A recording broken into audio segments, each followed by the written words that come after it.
Afaristi i njohur nga Struga dhe kryetari i Odës Ekonomike të Maqedonisë së Veriut Mendi Gjyra ka shpallur edhe zyrtarisht kandidaturën e tij për komunën e Strugës. Në një prononcim për opinionin, ai ka thënë se këtë vendim e ka marrë me kërkesë të shumë qytetarëve, bizneseve dhe shoqërisë.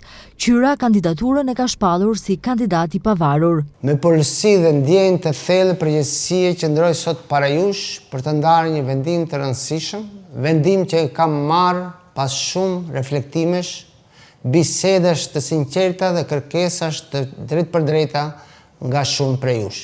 Sot, zyrtarisht e shpall kandidaturën time si i pavarur për kryetar të komunës së Strugës. Nuk është një hap që e kam ndërmarrë kokë më vete, por është një vendim që më është kërkuar për çdo ditë.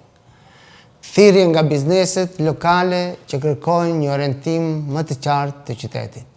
Thirrje nga të rinjt që duan të qëndrojnë në vendlindje, shtytje nga qytetarët e zakonshëm që nga unë kërkojnë guxim për të kandiduar dhe menaxhuar me qytetin tonë, me përgjegjësi dhe përkushtim.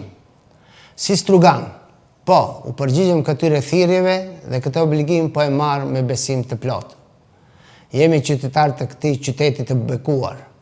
Për Strugën veprojmë dhe jetojmë.